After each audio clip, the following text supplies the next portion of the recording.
This is The Sketch, your favorite business podcast, which we are now bringing to you on video. Most of your customers sit in the back seat, or do they drive these beautiful machines? On the weekdays, I am in the back seat. On the weekends, I am driving myself. One shouldn't be saying investing in cars, right? It's like spending on cars. That's a difference when it comes to Mercedes-Benz top-end cars. You know, the joke in our office is if you now buy a Wagon, for example, and you sell it after a year, you may get a bit more money than what it used to be. If I want to break a coconut inside the dealership, you will let me do it? Yeah? Yes. We have provisions for that. Luxury as a segment believes a lot in word of mouth because the experience is very critical. It's not just a product experience, but the overall ownership experience. I never thought about that. You don't have variants. We don't have variants. We have we feel as luxury customers, when you buy any Mercedes-Benz, the first thing you do is get your friends and family in the car. That time you should be proud to show this car has all the features and the bells and whistles. And if you fall short, then it goes back to the question, did you just buy the logo or did you buy the real luxury car? What is the waiting period like across your product portfolio? When you look at, I would say the C-Class, E-Class, a month or two, we should be able to get the cars. But when it goes to the G-Wagon, it's up to 24 months. Enzo Ferrari, founder of the iconic sports car manufacturer, famously said that if you ask a child to draw a car, they will most likely draw a red car, which is how red came to be a Ferrari color. I think it's safe to say that if you ask a child to draw a logo on a car, it would most likely be the three-pointed star, one of the world's most recognized and aspirational logos, that of Mercedes-Benz. Enzo Ferrari's quote has a deeper point. A car is not just a vehicle that takes us from point A to point B. There is something about it that speaks to the child in all of us.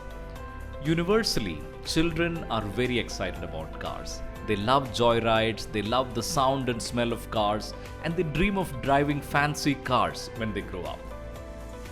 Luxury cars are the pinnacle of that excitement. They are ludicrous at one level. They mostly have more power than you will ever need on the roads. They obsess about detail in a maniacal way.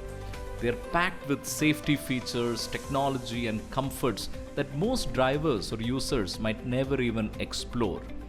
And they cost a bomb and are out of reach for most car buyers. In India, just about 1% of the cars sold are from this segment, cars that cost upwards of rupees 50 lakhs or the price of a small apartment in many cities. And yet, today, there is a waiting list for most luxury cars. Pricier the car, it would sometimes seem, longer the waiting list. My guest today is eminently qualified to talk to us about luxury cars and in particular about the brand that sells the most luxury cars in India, Mercedes-Benz. Santosh Iyer is the MD of Mercedes-Benz India and is the first Indian to be named to that role. He has been with Mercedes for 14 years, spanning roles in marketing, customer service, corporate affairs, sales, and others. I hope to talk to him today about the trends in the luxury car market in India, why people buy luxury cars, how picky are his famous customers, and what is the roadmap ahead for Mercedes-Benz in India. Santosh, thanks so much for joining us today and welcome to The Sketch. Thanks a lot for having me here. Thank you. Santosh, firstly, I want to understand from you, why do people buy luxury cars? Well, as you really started this interview and the podcast with some quotes, let me also quote the famous Coco Chanel. She said, "Luxury starts where necessity ends." And I think that's absolutely true even for luxury cars. The sheer need to go from point A to point B, I think there are many cars which may fulfill that need. But at some point in life, you want to spoil yourself. You want to enjoy the better things in life. And this, to some, it's performance. To some, it's luxury, including, for example, the noise level in the car, to what aroma, to the lights, to how you want to commute. And I think this differs from individual to individual. But fundamentally, the luxury is just beyond necessity. And then it's about splurging and indulging in one's own self. Most of your customers sit in the back seat, or do they drive these beautiful machines? Wow, I would say India has come a long way. When I joined this company in 2009 and we did some market research, around 80% were backseat customers, chauffeur driven. And then it was around 2013, 14 when I started meeting a very different set of customers who then said, Santosh, sometimes on the weekdays, I am in the backseat. On the weekends, I am driving myself. And today, when even we speak to a lot of S-Class and EQS customers, they say they predominantly drive the cars also because it's a factor of dependent of parking space in the office and at home. And if these two are there, then a lot of consumers also now like to drive cars. So from a percentage, I would say it's as high as 50-50 now, self-driving to chauffeur-driven. But on weekends, close to 70 to 80% of customers prefer to drive themselves now. But it's really about making a statement. Isn't that sort of like the primary objective for most people who buy a luxury car? Would you say that's the case? It's a good question. The way we look at luxury segment, we have two types of customers. One is a luxury dweller.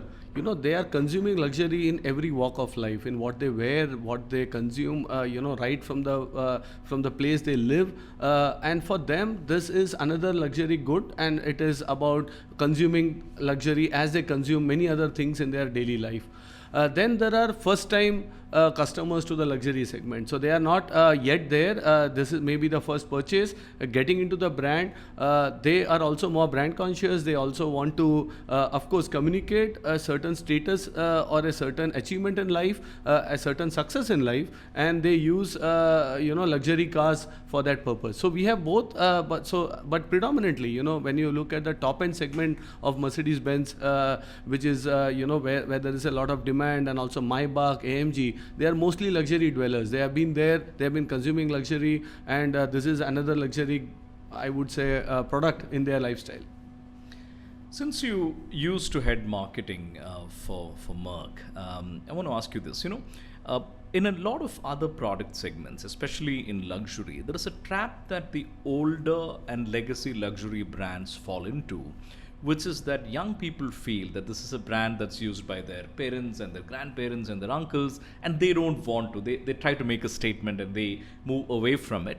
I think some of your rivals have tried to play on that sentiment a little bit at different points, but Merck seems to have endured and it hasn't lost that cool factor, and young people today in hordes continue to buy Merck. So what's the secret to that longevity and not losing that cool?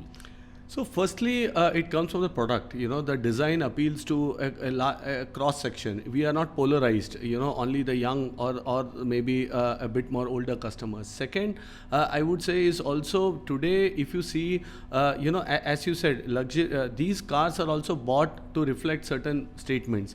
The young find it more cooler actually in a Mercedes-Benz compared to some of the other guys who need maybe other products or other brand and labels to show them that they are young. So, and that's something actually also from a marketing perspective, I would say helps us because even if you walk, I keep saying this to my marketing team, you walk to the best of the pubs, best of the lounges, the kind of music is still not, I won't say retro, but you can relate to it, across age groups. So it's not only the hard rock or the latest music which plays. People love music which is timeless. From design perspective, many of our cars, the designs are timeless, because this is something once you own the car and the brand, even if you can pass it on to generation, and that's something very core to luxury brands, be it watches, be it many of different categories, and that makes the brand timeless, that makes the overall experience. So therefore we are able to cut across age segments much better than sharply positioned to a specific age category. Would you say Merck's brutal domination of the F1 racetrack over the last decade or so, okay, maybe barring the last couple of years, has sort of helped stay cool and relevant among the younger hardcore fans? For sure, but I would only say, we started racing in 54 with the Silver Arrows, and we have been there part of the various, of course in the last 9 years, thanks to a lot of F1 awareness. Let's talk about India specifically, a lot of awareness after the F1 came to India in 2012. And the Netflix series. And the series, exactly. So I think a lot of people are watching it, definitely it adds to the brand, but AMG was born on the racetrack. We were also, the Silver Arrows was on the the racetrack. So we have a legacy. Formula One definitely helps us. What it helps us is also to really stay dominant on the performance side. As luxury, people know us clearly, handcrafted, specific materials, also the noise levels in the car. People appreciate engineering for Mercedes-Benz. But when it comes to performance, there was sometimes a question mark. But with what we do on the track, I think that question mark vanished. People love our AMGs, hardcore performance machines, and that really also helped to push the brand further. Why are the three top luxury brands, premium brands elsewhere in the world, Merc, BMW, and Audi, why are they all German? See, firstly, for us, we invented the car in 1886 in Germany. So, it's a by default, I would say the genetics lie there. And of course, we started developing more on engineering. And I keep telling, if you look into our brand history, there were two brands at that point of time. One said that we will make the cars better and better. And the other brand from the Americas, they said we will make more and more cars. So there were different philosophies and ideologies, and we were not into the volume. We were more into innovation, getting more technologies into the car. But as a result of this, I think a lot of engineering industry, the ecosystem developed. And when you look at an ecosystem, you have players like Bosch, you have players like Continental. They are all 100 years old now.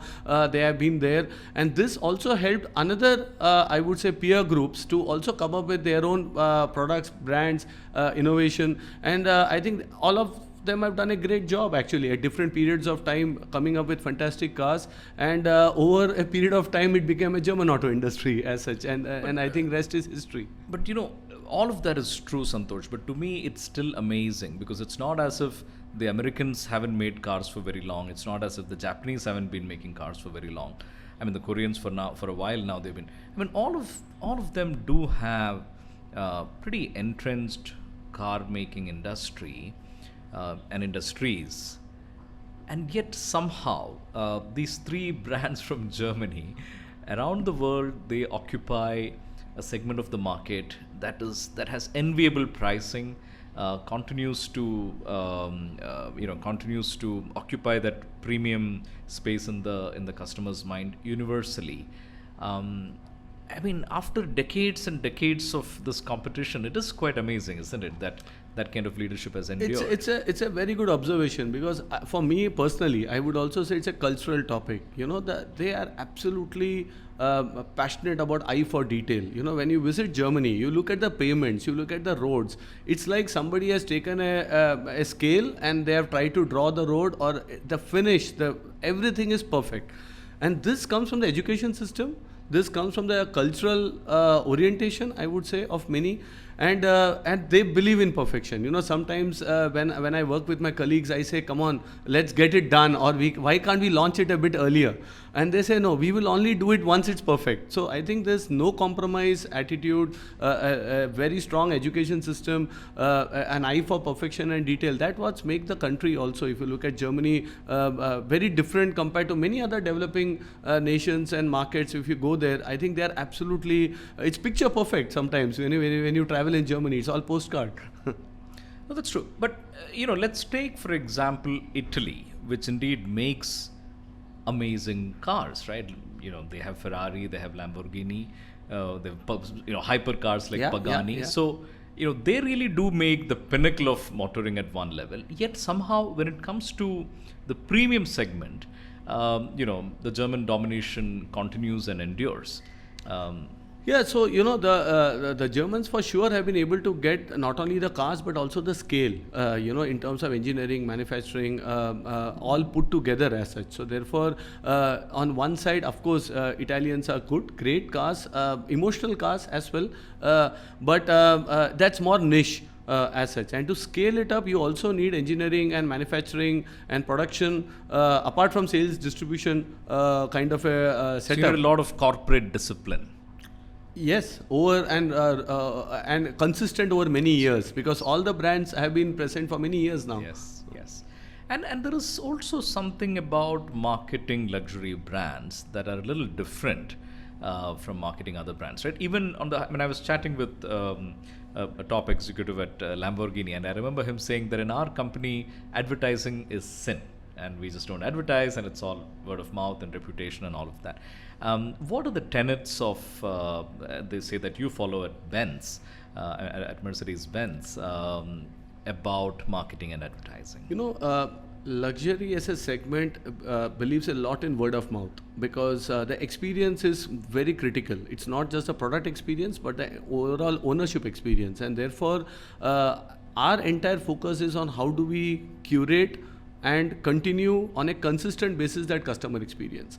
And that's the biggest challenge, because to deliver that, on one side you have the product, which we can make it as consistent as possible, but on the other side you have people at the retail store, people at our service centers, people at different touch points of the customer, and there to deliver a very different curated experience is one of the biggest challenges. So, but going back to your core question on what do we do from a marketing perspective, I think the single line brief is focus on customer experience. It's about, as much as we are able to delight, as much as we are able to make the brand desirable, we will get the word of mouth. The customers are well connected, the social groups are well connected, and I think that's the core focus when it comes to marketing. Do we do advertising at all? Answer is yes. I think there is also a need for creating awareness, more so in a market like India, where you have a large population spread across.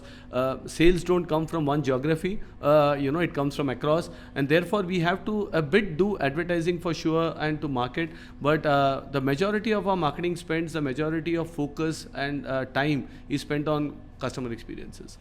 And when you do advertising, is it aimed at, as you are saying, spreading awareness alone, or do you also focus on that aspiration, and sort of emphasizing the aspiration levels of the brand? I think the three-pointed star evokes emotions any which ways as such. So for us, when we are advertising, mostly they are product-centric many a times, because it comes from new launches, new introductions. So that's one of the core announcement of launches, for example, that comes. But and that's limited. When it comes to medium also, when it's television, we can tell the story differently. When it's print, we tell the story differently as such. But today, more and more customers are getting into the digital setup, and here it's more of content. They like short formats, they like short content, and they like stories also to be short. Stories of the brand, stories of the technology. In the past, when I say past, it's 5 years back, you could make a 3-minute video about all the features of the car. Right now, tell me in 30 seconds one, which excites me most, and I move on, I flip and I change it. So the narrative has changed, the way we communicate, the way we tell the stories to customers. But that's, again, as I said, a limited part of success or of making the brand desirable. The core is you have to deliver to the brand promise, and you have to ensure that we are desirable by giving better experiences. Do you work with influencers at all to spread the gospel, as it were? Our customers, again, who spend this money, they run large business houses, corporates, and they are successful in life. They are able to see through anything that we do artificially. So to start with, authentic is core. You need to be authentic. We use influencers to get reach sometimes, because they have a couple of customers follow them, they know, but it's not to get credibility. Credibility comes from what we do as a company in terms of products and services, and not what somebody else is going to tell our customers how good our product or brand is. So whether or not you work with influencers, what I notice is there is now a lot of car content on social media created by all kinds of people. But particularly of interest to me is how dealers have turned car delivery into an occasion. It was always an occasion in the sense, a ribbon would be cut or somebody would hand over the key. But now it's very elaborate, and I see it, and maybe dealerships in some parts of the country do it more than others, but every dealer now, the name of the customer is on a flex board inside the showroom. They come in with the family. There is cake cutting. There is like some pyrotechnics, and it's become a whole occasion. And that also adds to the marketing of. Is there a deliberate strategy? No, absolutely. I think it's part of our customer experience. When you look at the ownership journey of the car, the highest emotional point is when they take delivery of the car. and a clear brief to our partners is also how do we make it special. Is the lowest point when the EMI hits the bank? That hits the next month still, because the advance check is already paid, right? So till now, he is looking forward for this occasion to enjoy with his family many a times, and we want to make it as special. In fact, we are in some of our newer outlets, we have a key coming out of a small machine. So you press a button, the key actually pops up, and that's how the key handover happens. So we have invested on technology and stuff with all the, and the entire content on those screens will be of the car that the customer is buying. So a lot of customization, a lot of individualization, and then there is also the sentimental, emotional part, because they also want to do the religious stuff, at times. And so a week in advance, we already collect what they want to do, what are their prerequisites, also anything special they want their family to be treated. For example, be it cakes, chocolates, some of them have eggless preferences, to the minutest of the detail. And then if I want to break a coconut inside the dealership, you will let me do it? Yeah. Yes. We have provisions for that, but that is all ordinary in our view. What we task our partners is how do you make it exceptional now? What can you do which the customer doesn't expect at the time of delivery? And this is somewhere they also, with the permission, sometimes check the social handles, see what's being there. In fact, we had a customer, we took on his birthday when he landed in Bombay, and the car had a huge waiting period, and finally he actually wrote to us saying this is not done. The car was ready, and then we said, fine, how do we now make it better? So when he landed in Bombay airport, we took permission from the airport authorities. Our dealers actually went in and were able to really surprise him when he exited the aircraft. He was traveling abroad, and when he landed, he said, your car is ready, we have bought it up here. And because that's what he was looking. It was a midnight, his birthday was starting, and that's something that we can do. So it goes beyond showroom deliveries. I think that's a basic that we should do. But what can we do to even delight customers beyond their expectations when we can really do something special for them? You've spoken in the past about how the age profile of the luxury car buyer is becoming younger. I'm interested in knowing two things. One, can you talk a little bit about that phenomena?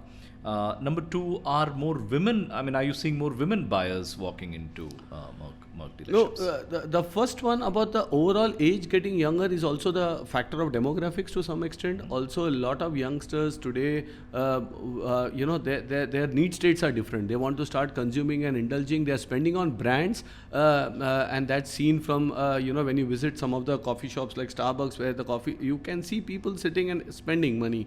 You see the iPhones, for example, and it's not that they are already there in terms of earning potential, but they are spending because they want to consume, and that's a very different mindset that we see. And therefore many of the startups, they have this life goal that when they get the Series 2 funding, they will go in an S-Class, or they will buy this specific pen or a watch, and this is the life goal that they have dreamt of, and they want to achieve it today. That should be a terrible sign, but yes. Sometimes I also feel what would the other person feel, because this guy, but they have confidence in themselves. One of the core differences, they are not afraid, of trying to show or trying to state that they have reached a certain stage, and they will further accelerate. So this is why also young professionals, when you see doctors, when you see lawyers, they are also a very emerging trend, where you see they are able to make it much earlier. They are able to buy cars and or even watches, for example, as a category. They are spending. So that's something that is driving the younger demographics. When it comes to women, again, it's a cultural change, because earlier the men sometimes used to buy the cars and say, okay, my car now goes to my wife. Today, that's not acceptable. That's not. One, she's earning. They are independent. They like to also have similar desires. And they also ask the question, why only handbag? Why shouldn't I have a better car itself? So they are also going beyond the traditional luxury consumption, and actually even investing in cars and driving them as well. One shouldn't be saying investing in cars, right? It's like spending on cars. That's a difference when it comes to Mercedes-Benz top-end cars. The joke in our office is, if you now buy a G-Wagon, for example, right, and you sell it after a year, you may get a bit more money than what it used to be, because the waiting is too long. Waiting, the prices are going up, because of also exchange rate issues, input costs are getting higher. Plus, the customers want to own these cars. The GLC that we are launching now, anyone who would have bought a GLC 3 years back would get almost negligible drop in pricing because the new GLC is higher priced also. So the residual values of Mercedes-Benz cars have got up significantly. Even over 2-3 years, even after using the car for after 3 years. But technically, it cannot be an investment. It's a depreciating asset, absolutely clear on that aspect. But it's not the rapid depreciation that one used to experience many years back, because you buy a luxury car and then it used to go, much more depreciate fastly. Because the saying was that the moment you drive it out of the dealership, it loses 50% of the value. Yeah, those days are gone. Those days are gone.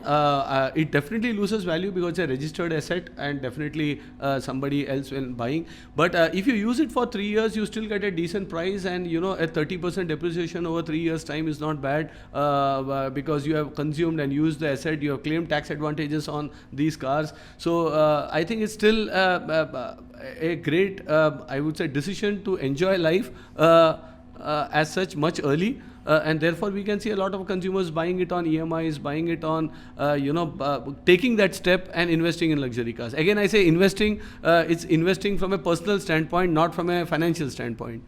When you started at Mercedes in 2009, I think at that point still most of your customers might have been people who are moneyed and wealthy. And today you're seeing a lot of people, successful salaried people, also, paying with EMIs and buying, especially entry-level sedans and so on.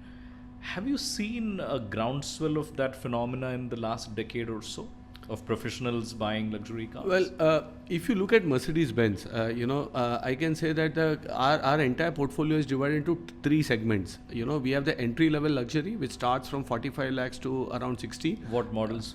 We have the A-class, we have the GLA there.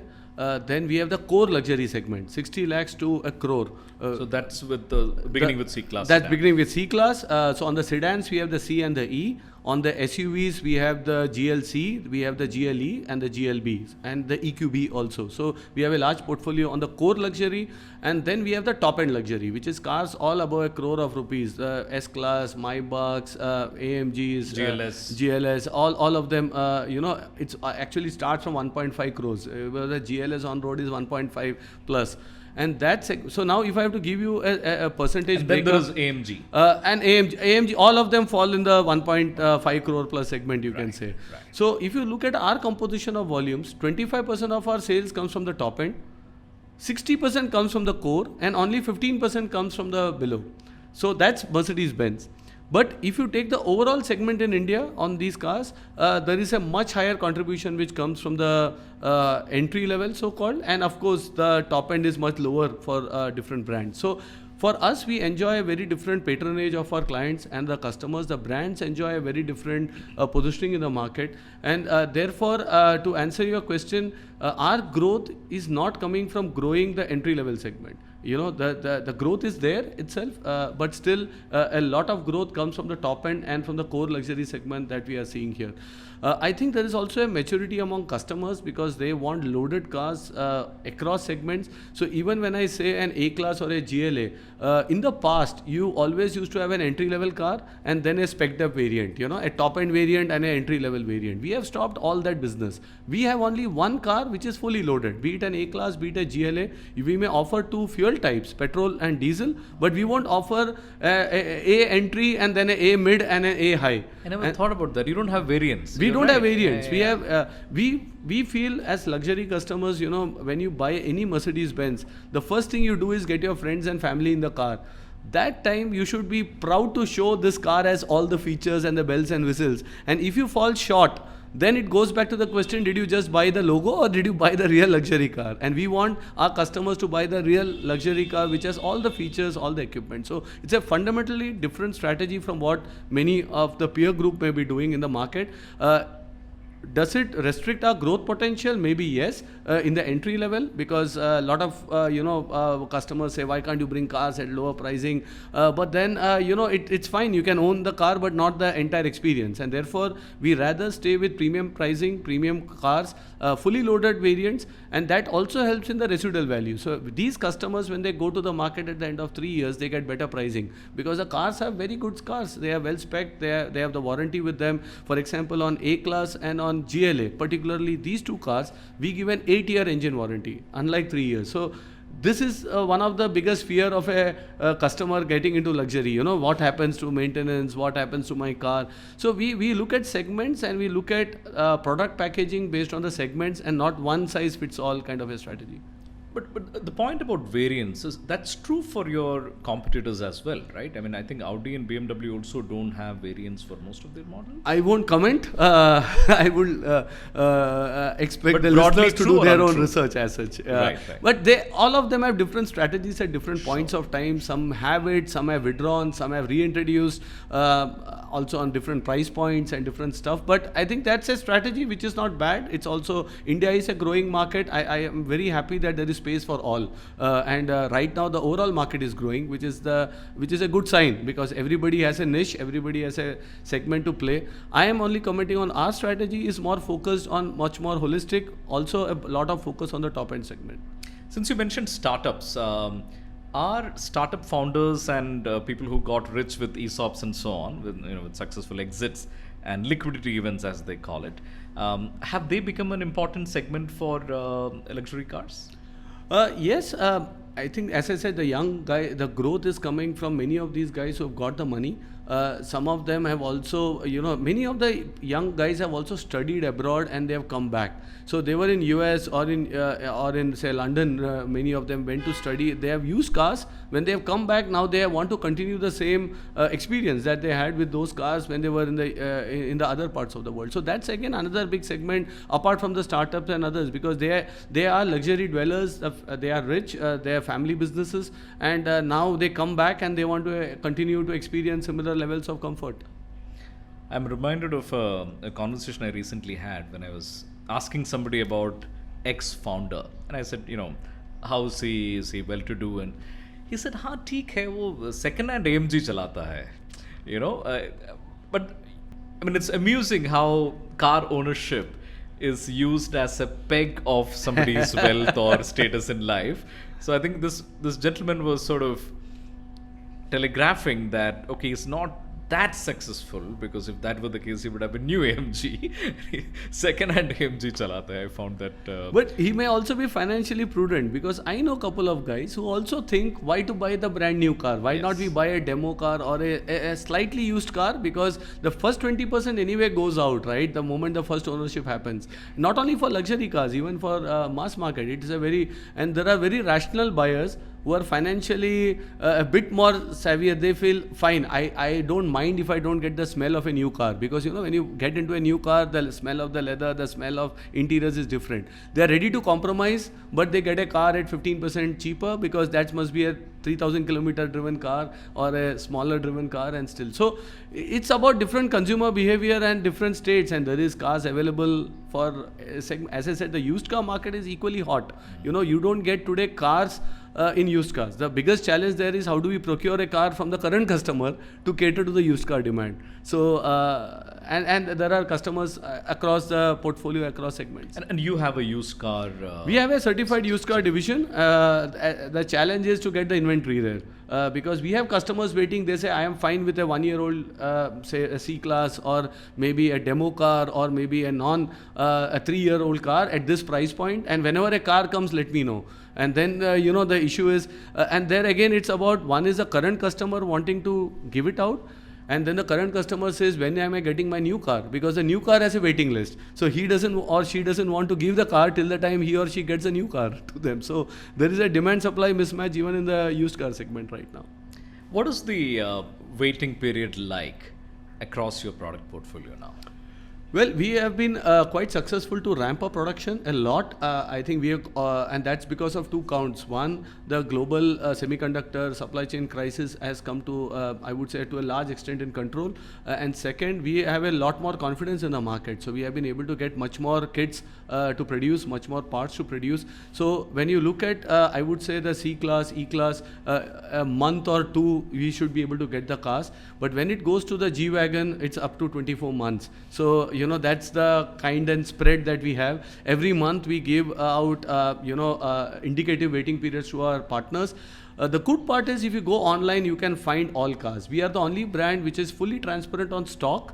fully transparent on price, because 2 years back, close to 2 years back, we came up with a direct to consumer model, wherein we said that we cut out all the hidden charges, hidden non-transparency in automotive business, and we give a full transparency. So the entire stock today, you can search online, you will find when this particular color VIN is available, what is the expected date, what are the discounts if any, and what are the consumer offers. All transparent, online, offline, same offer anywhere in India. So that way transparency helps consumers also to make better decisions. You offer discounts?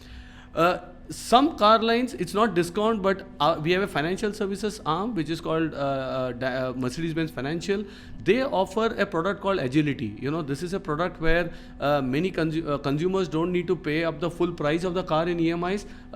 We are confident of our residual value. So what we do is we take out, so if a car has, as I said, 60% residual value at the end of 3 years, the customer needs to pay EMI only for the 40%. The balance 60, we just buy the car back at the end of 3 years. Now these are financial products, not schemes, but financial products which are tailor-made in conjunction with financial services, so that we can expand customer base and also give more tailor-made solutions for the Indian market.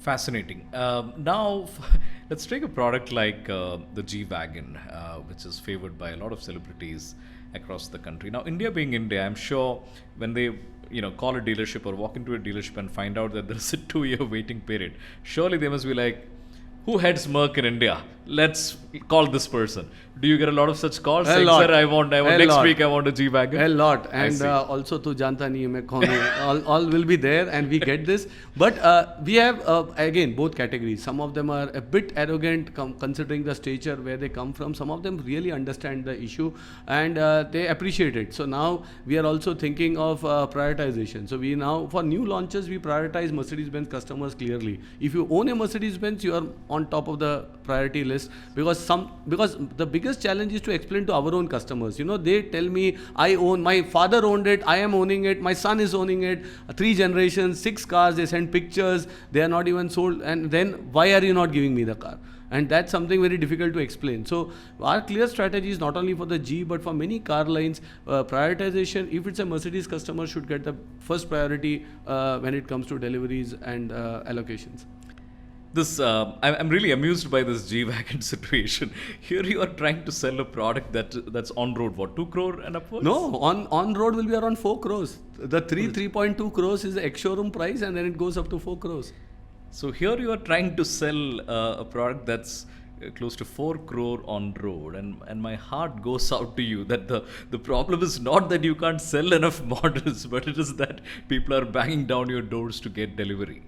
Yeah, it's again, your first, as you started the interview, and when I said luxury starts where necessity ends. It's not that they need G-Wagon to go to their office or for a commute. The car is iconic. And it's a symbol of certain way that you are able to communicate in your peer group. And the sheer fact that you got it, and now you are able to drive it, it's a different, in that peer group, it's a different messaging that goes in also. So people, and also it's a passion for a lot of people.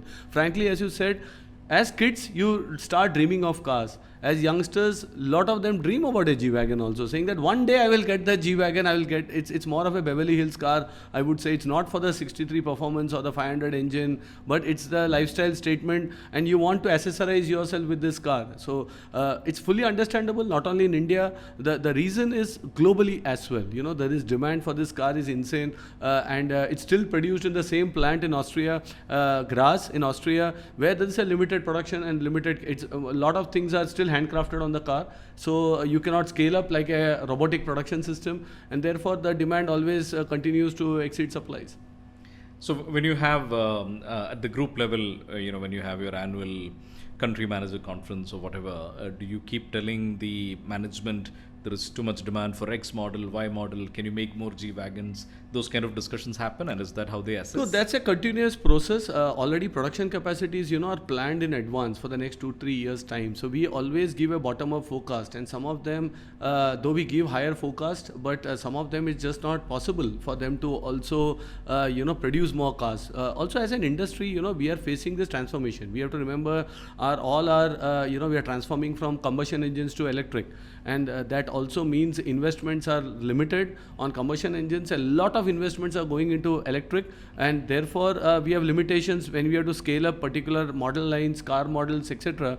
Because we will be transitioning. We are very clear that all new cars after 2025 will be electric, and After 2025? yes, and from 2030 worldwide, I am saying, and after 2030, by 2030, we will be 100% sales on electric wherever the markets permit. So our ambition is for carbon neutrality, which is by 2039. Again, quite ambitious compared to the 2050 ambition of European nations. So we as a company have said that by 2039 we will be fully carbon neutral across the value system. No, but did you say that you will only sell electric cars We will only, from 2025 all onwards? new car launches will be only electric. There will be no New combustion car engine car launches. launch after 2025 on combustion engine. And by 2030, all car sales will be electric. Sales will be electric wherever the markets allow, because there will be some markets, maybe I would also say for India, we are not 100% sure whether India will transition, at least in the That's luxury fast. segment, Yeah. to 100% electric. But then predominantly we'll be an electric car brand for sure. So when you say if a market permits, I suppose you mean if there is supporting infrastructure, charging infrastructure and all of that present, then you will. Yeah, charging is one. In our segment, again, I feel our customers, many of them stay in independent houses, or they stay in high-end residential areas where charging for the new ones are already a prerequisite, and for the old ones they are able to install. At office, many of them own build offices and industries, they are able to install chargers. So we feel that the transformation to electric will be much faster in the luxury segment compared to mass market. On just on this issue of waiting list and the quest to get a car. See the point you made about how people dream about owning a car, an AMG or a G Wagon or whatever it is, and once they hit that point of affordability and once they make that purchase decision, does it really, like, do they become a little crazy about like laying their hands on it? Like, does it become this really intense pursuit, like, can't wait any longer, really need it now? No, absolutely. I have customers, first of all, if we launch a new car, even if I don't have the car in India, they just tell us, you tell us if you can show to me in London, I am here, or I am in some city in some part of the world, can I see the car? And they take that effort to go see, check. When they come and configure the car, my own colleagues sometimes don't know the amount of possibilities what the customer knows. So the customer has already done research. They are absolute passionate guys. They are just not buying the brand. They know what leather, what caliper, what combination needs to go. Sometimes they are crazy with the combinations that they do. The car comes out well. When we see the car, it's wow. But they have that, the desire to do the things themselves, configure the car themselves. And then when the car is ready, sometimes some of these cars on an average they have 4 million as cost of air freighting it, and the sea freight takes around say 45 to 50 days. We have had one or the other customers saying, I'm ready to even take the bill, air freight it now, I cannot wait it, I need the car here, and that's fine. That's part of what they want to do, and our job is to enable that desire. But this does mean that some part of your job surely must be in dealing with this kind of how do I lay my hands on a high-end Merc? How do you deal with all of that?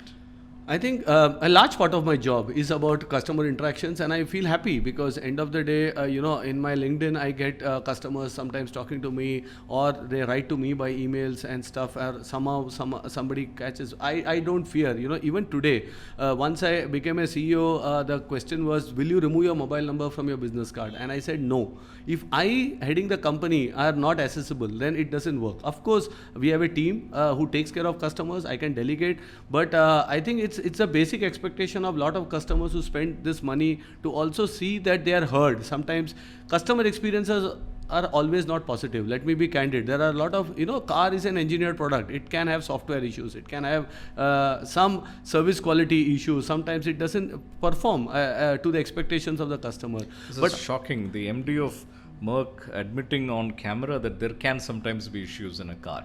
No, it's like our Formula One car. You have seen, when you go this year, we are struggling on porpoising. You see, 8 years world champions in a row, because it's the highest level of technology that's being operated even in a Formula One circuit. When it even goes to our cars, as I said, we are putting the latest features, the latest software. Earlier, you bought a car, the car was 100% at the time of purchase. Today, we have over-the-air updates. We are giving software updates so that we can make the car experience even better. You know, the EQS I got 3 weeks back, and today there is a new update. The graphics have changed on the EQS. For me, it's like I'm sitting in a new car now suddenly, because it's not the car even which I got 3 weeks back. That's possible today. But it also comes with irritants. You know, the car is connected, network, technology, software bug sometimes because the over-the-air update was not seamless. And this we also have to educate customers. They need to, we are all used to getting updates on our phones. We don't get, when there is a new update of Apple, we just download it. You know, in the night it charges.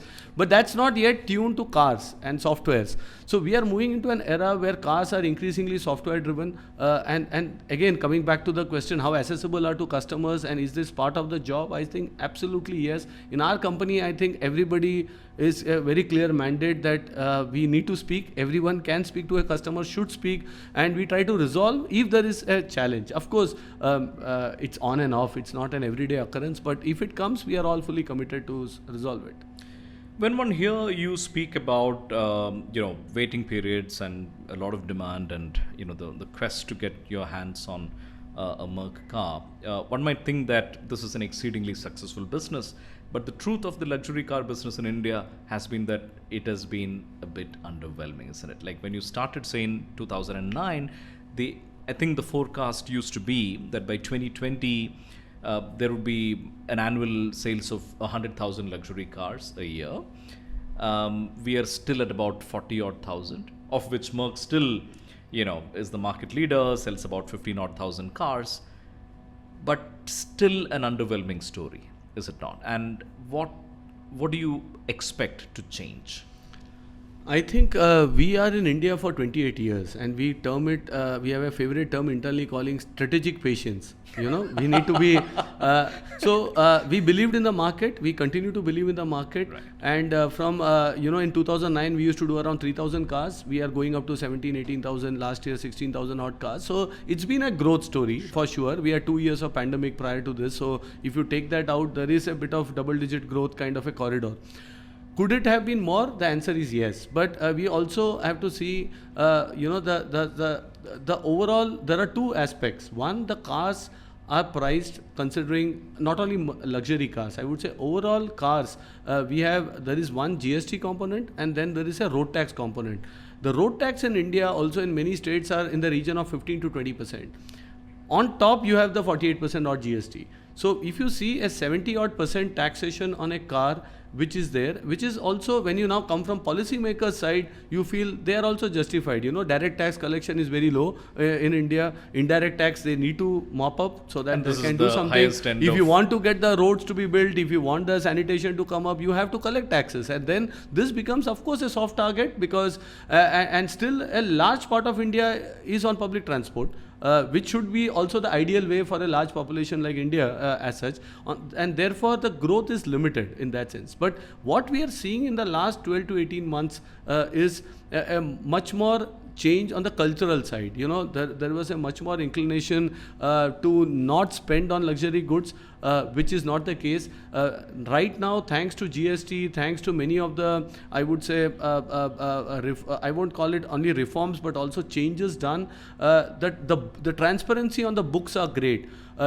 People all have much cleaner financial books, so they don't fear to buy a loan and buy a luxury car because now they have a good capital structure in their business, in their operations, and that is also actually driving growth in the market, and we can see that. On the other hand, corporate India results are also great. A lot of ESOPs, we can see a lot of top companies, executives now buying cars because of the ESOPs, etc. So this structural change is what will now set us up for the growth in the next 8 to 10 years time. So we have to be patient. We have to continue to be patient, and this would for sure pay off in the long run. And I think we command I would say a very good, I would say a commanding presence not only in sales numbers but that core desirability of the brand. So and that is again coming back to my top end story. That shows how strong the brand is, and it's a matter of time that when the market evolves and the structure changes, we will be there with the right products and the right services to capitalize on it.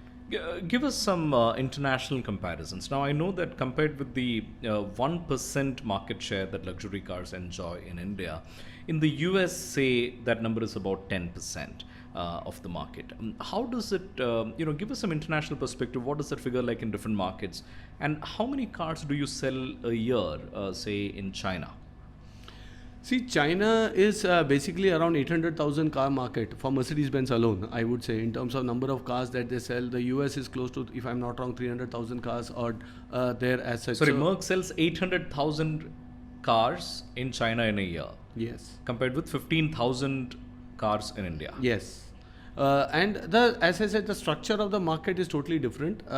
Here, if you see the overall cars segment, even India is a 3 million car market, but if you see most of the sales are below the 10 to 15 lakh to 20 lakh segment, and luxury car sales starts from the 60 lakh odd segment. So it's a very different segmentation. It's also then again accentuated by taxes, which we see to some extent. And it's not only the GST. I keep saying different states have different taxes, and that adds to the GST component. So if you see around 70 odd % gets on top of the core invoice value of the car, which also makes it more expensive to own as a category or as an asset in India. Now let's come to luxury segment. If you see here, one of the parameters we see is the number of $1 million households buying luxury cars. Here, the penetration households with $1 million in annual income. With annual income. Okay. And these here again, India is around 3 to 8%. It keeps varying. Whereas if you see markets like Europe and others, what is 3 to 8%? 3 to 8% of these households buy a luxury car in India. 3 to 8% of households whose $1 million annual households. income is $1 million or above. Yeah. They are luxury car consumers. That's very low, isn't That's why it's 15,000 cars for us and 40,000 cars for the market. Compared to that, it's 50 to 60% in other markets. Sorry, are you talking about annual income? $1 million in annual income or $1 million in net worth? In net worth. Let me clarify. Net worth as such. Yeah. Okay. So total number of million. And that figure is what for other markets? Around 50 to 60%. So even consumers who have money with them, they may not spend on luxury consumption as much as what they do in the Western counterpart. Right. So it's not that the money doesn't exist in India. There is a lot of wealth. And this wealth also for various reasons, maybe they don't consume the way it's consumed in the West. And that's also something where the luxury car market then is not able to participate in the larger growth as compared to the other markets. It's also a big difference between the mass market and the luxury car brands in terms of pricing, and which you don't see it in other markets when you compare the pricing between these mass markets and the luxury car brands. The CEO of Netflix famously said that sleep is our biggest competitor. You gained great fame or notoriety when you said that SIP is our greatest competitor or among our greatest competitors. Can you elaborate a little bit on what you meant by that? Yeah, I think, we are at a point where we are also looking at growth in the market, and one part of the growth comes naturally with what I explained earlier, with consumers buying luxury goods and they are coming to our brands and they are consuming. On the other side, if you look at an SIP for me in that context was a symbol of savings. It's not about SIP alone, but any saving. It can be gold, it can be anything else. And I think SIP is a good synonym for savings in the Indian context. So there the customers still want to save. They want to save for an uncertain future. They want to save for children. They want to save for their own self. And that's a much more prevalent than consuming for own self. And that's exactly what I said earlier. This is a trend that we are changing. The young guys who are working in new companies, they are not saying that I will save and then buy an iPhone. Let me buy an iPhone in EMIs today. Even the ticket size is ₹1,00,000. They are not saving for ₹1,00,000 to get accumulated and then buy the iPhone. So though they know it's it's an equally strong depreciating asset, because at the end of 3 years, even that drops value by 40%. But people are buying. And these are trends that shows that there is a cultural change happening also in the society to consume luxury. And it's not a necessity, right? So it's not that you cannot live without owning fancier cars or fancier clothes or fancier watches. But across these categories, you can see the trend where the shift from savings to consumption we are in that tipping point, and if that happens, it will also help overall, because you cannot have an economy just based on savings. You need consumption, because consumption will drive the growth as well. So we need, for us to grow also from the, not only from a luxury car perspective, but also from a again, I am not qualified enough to comment on the economic side of the country growth story, but I personally also feel that consumption will drive growth as well. So if they go both hand in hand, it will develop, it will also accelerate this transformation, and this 1% that you spoke about can definitely have much more penetration, even for the mass market brands. And we can see this last 3 years. I think there are many studies which shows that the market has moved up to more premium segment. From the below 10 lakh cars, India is now moving more and more to the 10 to 20 lakh car. That's right. And so this shift is happening. Whether we would all like to happen it faster, the answer is yes. But strategic patience, again, I come back, is the key. It won't. It's something that hopefully is permanent, and this growth continues. I think your point about SIPs is linked to the point you were previously making, which is that even, in other cultures and other geographies, households with $1 million in income, don't think twice about buying a luxury car, whereas in India that percentage figure is very, very low. Well, I would say it's a good thing. The financially more prudent, Yeah. From a business paper standpoint, and from a sound financial advice standpoint. But it is a problem for companies that are trying to sell things to an affluent class. Do you expect that culture to change? Yeah, I think cultures don't change overnight. It changes with generations, and therefore, with the second generation coming up, as I said, these guys who study abroad, who are coming in, they are more confident about themselves first. They feel that maybe I will manage my life. Yeah. I may not need that kind of a saving later. Let me enjoy it today. Yes. And that's there was a point of time where capitalism was treated negatively, or consumption was treated negatively, or Yes. consumerism is treated negatively. But if you have to also look at the growth cannot happen, without consumption, or without this overall aspect of people trying to also spend on certain goods and services which may not be rationally needed, but may be needed also for a better experience and better quality of life. So this is coming. You see that in real estate. You see that in watches. You see that, I would say, different categories, even coffee. 10 years back, I won't expect Starbucks to be as successful as they are today in stores, because that time CCD was the stepping stone, if you all remember, for a good coffee. And even today they serve good coffee, but you had Starbucks challenging them at a much more premium pricing, at a much more higher level. So that's a corollary to how India is changing, and we have to be, again, we believe as a company also that we have to be strategically patient. It will come in, it's happening. I love the word strategic patience. It's in some ways a pinnacle of diplomacy. It's a very, very nice way of saying, all right, we're going to wait. So that in some ways is what has happened, say for instance in China, right? China was as conservative as any other Asian country. Turn of the century, the per capita incomes cross a certain threshold, consumption booms, and it becomes the largest market for luxury goods in India. Not just Merck, whether it is JLR, whether it is Louis Vuitton, for everybody, it has become an insane market. And now India is hoping to become a high-income country, a developed nation by 2047. And maybe finally your strategic patience will all pay off at one go. Is that the hope? No, I think we have not yet put a time frame to it, because there are various factors, in the market. But we have come to the market early. That itself shows. We have a state-of-the-art plant in Chakan. We have invested more than 2,700 odd crores in the facility there. We have more than 2,000 people working, a large franchisee network. So we have fully invested, fully committed to the market. I think a double-digit growth is a pragmatic way to look at the market. Take one step at a time, look into what's happening around us.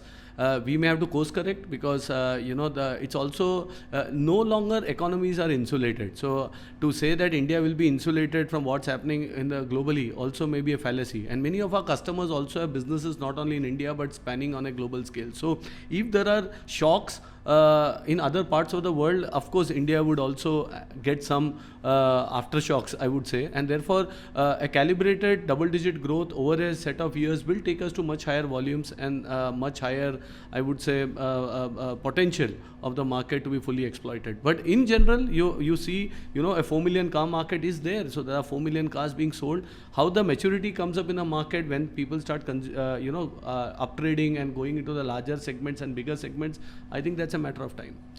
But to me, it seems, Santosh, that the price point of the entry level luxury vehicle, I mean, it seems to be moving up faster than the rest of the economy, right? I mean, you used to be able to buy an entry level luxury sedan at not necessarily Merc, but among one of the three brands, at about 36 odd lakhs not that long ago. I mean, even a C class used to be 36 lakhs maybe 8 or 9 years ago. Yeah. I mean, when you look at the price of other commodities, it hasn't gone up as much as, say, the C class sedan. No, absolutely. The reason is, one is we have transformed fast on a lot of technological topics. So today a C-Class is not the C-Class that was sold 8 years back. It has 48-volt battery, mild hybrid technology, amount of NTG6, it has SIM card, connected car. So amount of content that goes into the car, which is much more than what a content average automobile content that we used to put in a car many years back. So the overall value has therefore gone up from a pure asset perspective, because it's much more going into the car. And as I said, the other thing which influences is also the lack of variants. Now there's only that option which has all the features, all the content, and that pushes pricing up. Of course, we have to also keep an eye on exchange rate, because that's also not been, that has also swayed a lot. It used to be in the 70s to the euro, now it's at 90s to the euro. So you can imagine that also puts a lot of pressure when it comes to the pricing side for us, because we get the kits, then we do the assembly here, and then we sell. So definitely FX has a major role to play when it comes to pricing. So but your message there is that if you want cheaper Mercs, make your currency stronger.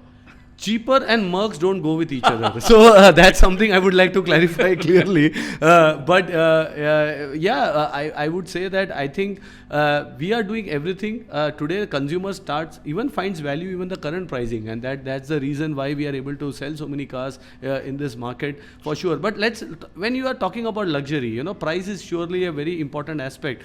But now you take categories like watches. Every watch will show time, and then it is a bit different. And there people love to wear certain watches, not just to show off, but they love the way the watchmaking is done on that. The heritage of it. Exactly, the DNA. And that's where something that also comes with Mercedes-Benz and from where we are doing stuff. So it's a bit more beyond just the product. It's also the story that you get with the car, the overall experience that you are able to get with the ownership experience, etc. So price for sure will be, it's getting more expensive for sure. With electric, it will be much more expensive because the content in the car is much more, right? Because we are putting much more advanced cell chemistry in the car, much more software in the car. So much more chips in the car, much more chips for computing for the future. Earlier we used to design cars with X number of storage.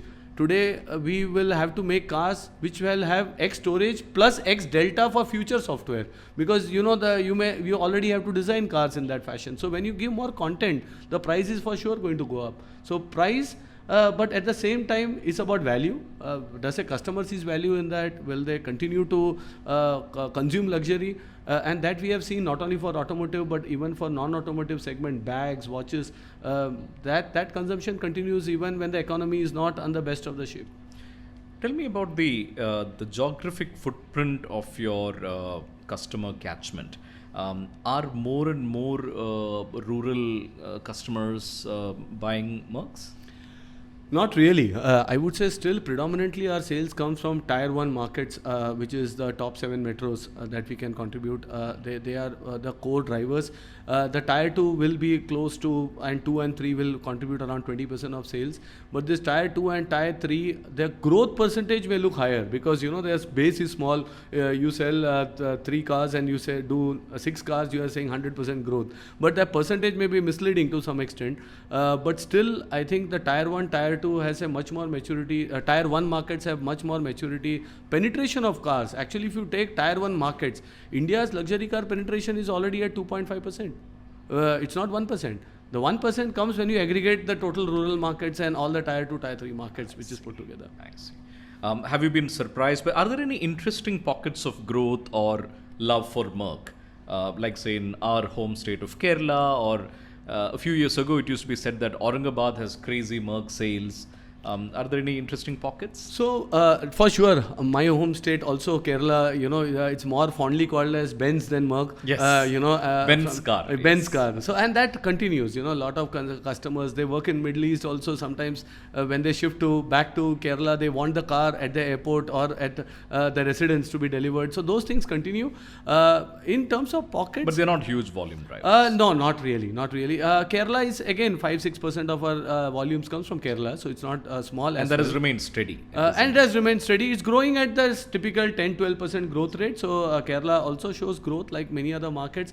But when you look at the growth potential, we see within the metropolitan cities, growth coming from the other nearby areas. So if it is Delhi, earlier it was South Delhi predominantly, and but now we see Gurgaon emerging as a hub, or much more in terms of sales. Or even when you look at Bombay, South Bombay was Mercedes territory. Now you can see Central Bombay, Bandra, going up to even the suburbs a bit. Beyond. Andheri also beyond, where customers are. So that's a trend coming from within the cities. You see newer pockets, because even the real estate prices even in these pockets have gone up significantly. There are a lot of rich consumers, luxury consumers going into these areas. Some of them have opted to stay there more for convenience, because their workplace is closer to a Bandra in Bombay, for example, and they don't prefer to commute from South Bombay. So these are emerging trends within the pockets that we see also geographically, that we see an increase in demand coming.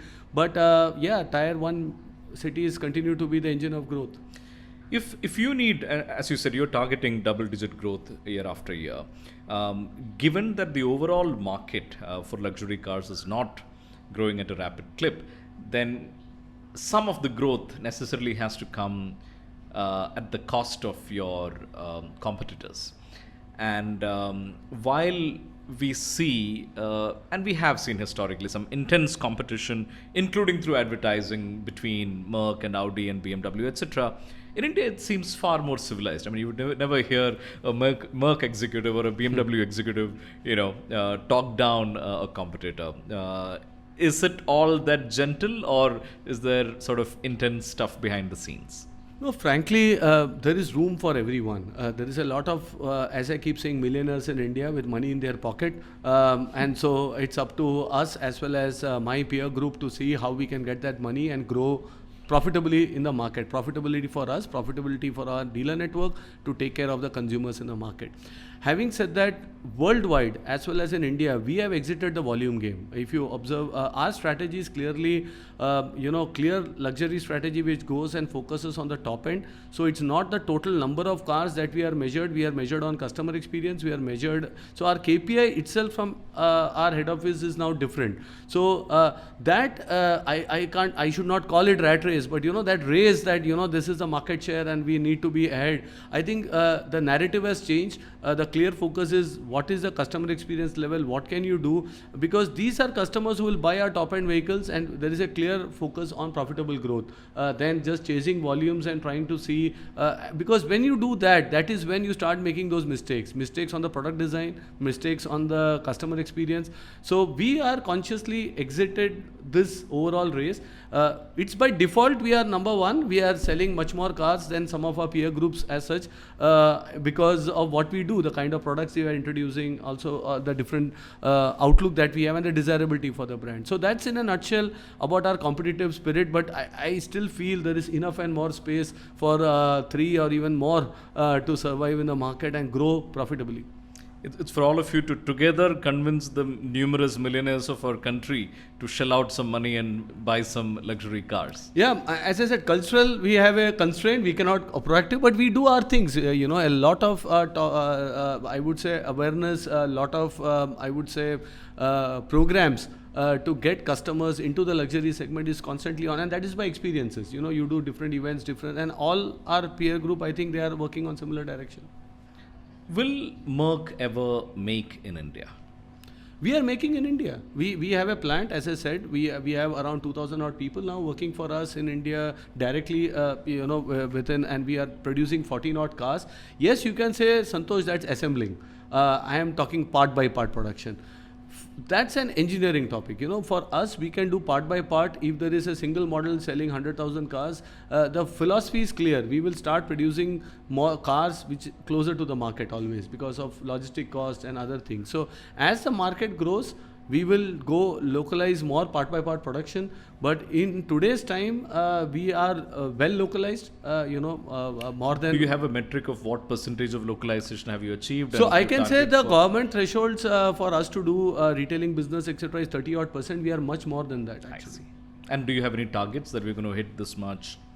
I think it has to be cost based. So if there is an opportunity for us to reduce costs further by doing localization, it's a continuous effort.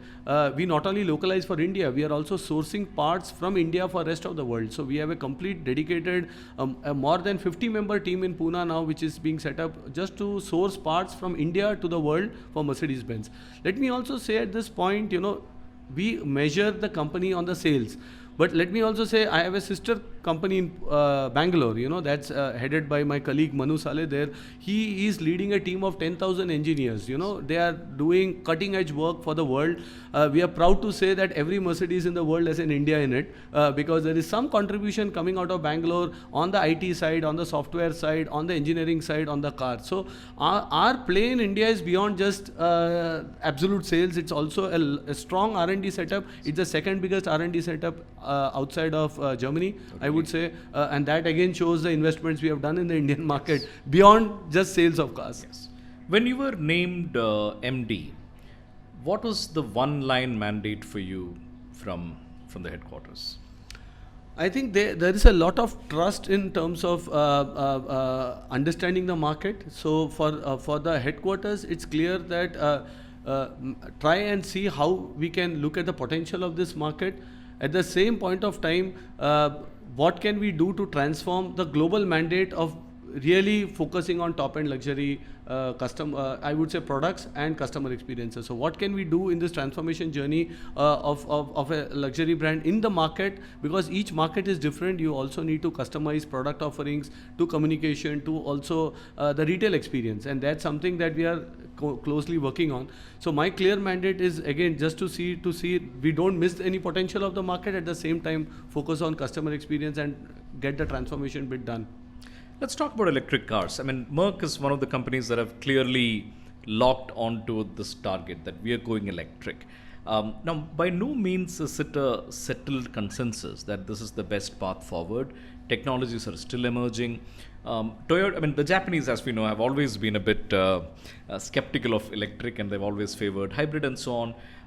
Toyota has demonstrated an engine that it says has insane efficiency because, I mean, one, it's a hybrid, and second, it's an order of magnitude of difference, like how much mileage that engine can deliver. In addition to that is the skepticism that is expressed in a lot of corners, including the idea that if your grid is not clean, like it is not in India, you're merely shifting the emissions from the roads to wherever the electricity is produced or wherever the coal is burnt. Number two, the batteries are really dirty in their manufacturing process, in their whenever you dispose it, and there is a lot of geopolitical angle to the procurement of minerals, and the same lessons we are now learning in terms of geopolitical lock-ins could get repeated if we lock into the electric technology. How do you respond to all of this skepticism? A couple of things. Firstly, we have, as I keep saying, we invented the car, we continue to invent it again. And one of the recent example is also on autonomous side. We are the only automotive manufacturer in the world to have a level 3 certified autonomous car driving in the US. Rest all claim, but we have delivered. So, and therefore, it will be not right for me to say that some technologies won't come up or this is the only technology. For us, we are technology agnostic to a large extent. But when we talk about some emerging technologies, we have to also look at the next step of productionizing it. Is it scalable? Is it possible to really productionize and bring it to that scale with similar environmental effects that we foresee? At this stage, if you ask us, we firmly believe that electric is the only solution at this stage. And therefore, our company strategy worldwide is clear that we will transform to all electric. And then comes the next set of questions. First, I will talk about the global, and then I will come to the India topic about the fuel and what happens. So at the global level, we said that just buying electric, we are only targeting tailpipe emissions, and that's not enough. We have to be carbon neutral, and therefore our ambition 2039, as we call it, is to be 100% carbon neutral company by 2039. And for that, we will go across the entire value chain, which also includes manufacturing of cars. We are already using green steel, a steel made out of complete green hydrogen as well as better energy. We are also using recycled materials, and for us to be 100% carbon neutral, we need to ensure we are using recyclable material, renewable material, and we are on it. And by 2030 itself, we would have achieved a very big step, close to 90%. The last 10% is more difficult, but we would have reached the 90%. So we are fully committed to carbon neutrality as a company, and we have a clear plan on sustainability in place. Now coming to India, a lot of arguments around, hey, electricity is not clean, and let the electricity be clean, and then we can get the charging done. Maybe the source is different, but it's the case. But there are some trivias. If you see, when I was doing research and I was talking to my colleagues, India is one of the first countries in the world to have a ministry for renewable energy. Way back, many years back. Now of course there is a lot of. So India started. If you go by the data, publicly available data, even today, 42% of the energy are non-fossil fuel in India. So it's not that India has a very low percentage of non-fossil based fuel. Right. 42% is a big number. It is as good as many developed countries in the world. So we have a head start. Now we can go to the traditional chicken and egg story. Let charging infrastructure come, let 100% be green fuel, and then we shift there. But that will never come. For me, the favorite analogy is mobile phones. If we thought we will start using mobile phones only when all the towers are in place and there is no call drop and there is no full data, we would never transition. Today we all have learned to live with it. We have learned to live. We know where the call is going to drop. We plan the calls accordingly sometimes. And of course, the service providers are also bringing new technologies and increasing. Similarly, electrification will go through that journey where we have to take a step with a belief that we have to shift from fossil fuels, number one. Zero tailpipe emission, number two. And third, more importantly, get into full recyclability of the car.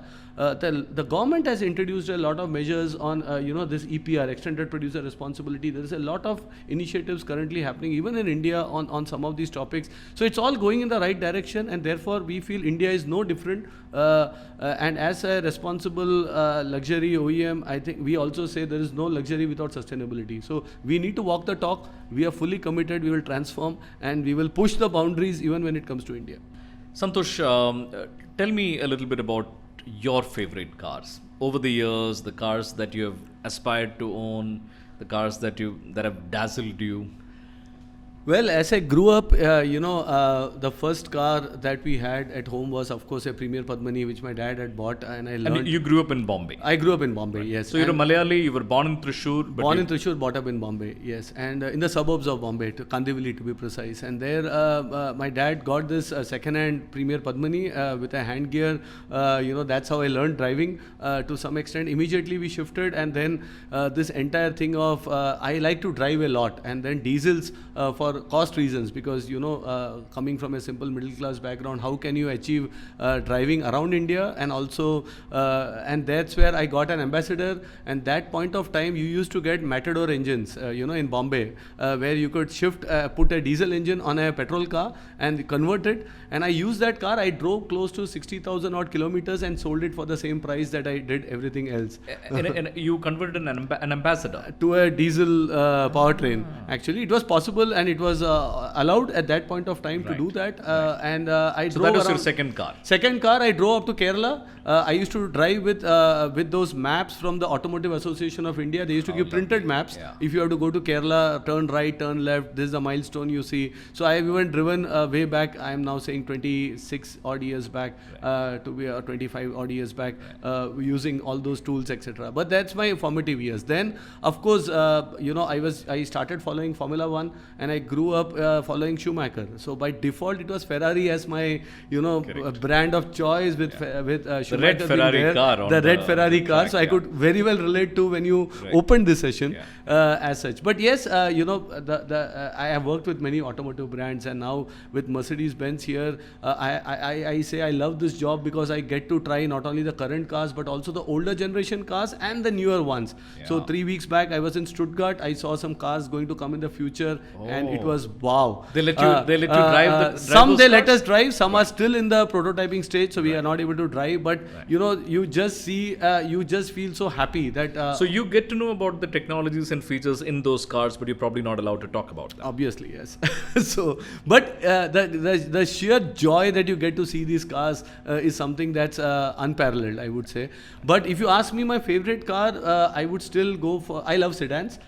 Because I love to drive. I think that's the best driver's car to really drive on sedans across. And there, the C63 AMG for me is my all-time favorite. You give me any generation, I am fine with it. But I go for a C63. It is best of all worlds. Compact, good to drive, a good family car as well. Unassuming, it's not brash to say that it's an AMG as such, but it does the job pretty well. So that's my all-time favorite. People shouldn't really get into really powerful cars and just drive, right? Like, they need to be careful. Yes. I think safety is core, not only from a product standpoint, but we also do a lot of road safety initiatives. Seatbelt as a topic, which is one of the most least common denominator you can do to protect yourself, is generally undervalued. But this is where, again, I see a lot of changes. My kids earlier never, if at all they resisted, we used to say it is a mandate. We never took them without that.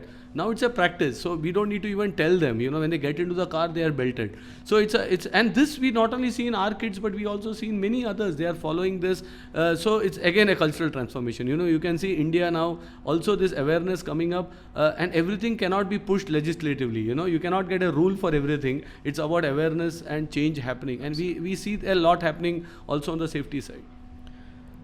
Santosh, you are the first Indian to head Mercedes in India, and coincidentally, BMW and Audi both at this moment have Indian executives heading their India operations. What does this signal? I mean, does it signal a sort of vote of confidence in local management talent, or maturity of Indian management talent? What does it signal?